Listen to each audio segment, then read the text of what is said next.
I would like to introduce you to the almost new, but improved, brightness and contrast adjustment. What do I mean by almost new? The feature we're going to look at, brightness and contrast, was actually enhanced and changed in version CS3. And we're talking about CS5. That's not really a big deal. We're talking about curves and levels, and they've been out there for 20 years. I'll be honest with you. Previous to CS3, when the change was made, I can honestly say I never once used brightness and contrast. It was a total linear tool, which meant, for example, in this photograph, if I wanted to lighten up my dark areas, it would further lighten up the light areas. It was linear. I would definitely have gone to curves and levels, and probably still would. But let's look at the improvement here, because I really do think this tool is now more usable. Let's start by turning off that layer that's got the text in it. Got a model, shot against a concrete wall. Cloudy day, no fill flash. Looks like it needs a little bit of contrast to me. Let's come over here to our half moon icon. That's for adjustments, and go into brightness and contrast. Let's move the adjustments over so we get a good look at them.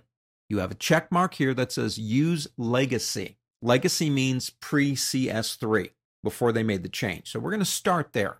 If I wanted to increase the contrast of this image, typically using brightness and contrast, you lower the brightness a little bit and you jack up the contrast. So if we lower our brightness to about, say, let's go to about 20. And let's start bringing up our contrast, and let's go to, say, about 30, which is not really that much. See what's happening? I am blowing out my highlights. I am blowing out my shadows. These areas are getting more white. These areas I've lost completely. I've lost the detail in her hair. That's the old version. I'm going to leave this one alone so we can see it before and after. I'm going to create another brightness and contrast adjustment. We can have more than one of these. And let's turn that one off that we just did. And let's turn off legacy in the new one we're working on. Now we're working with the version that began in CS3 and continues to CS5.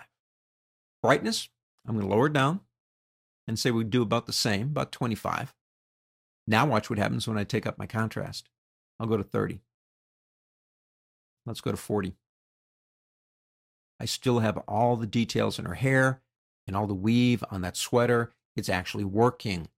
Now I can turn this one off and we turn that one on. That's the old way, pre-CS3. Can you see why I didn't use it?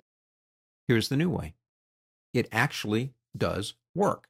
The almost new, but improved, brightness and contrast adjustment in Photoshop.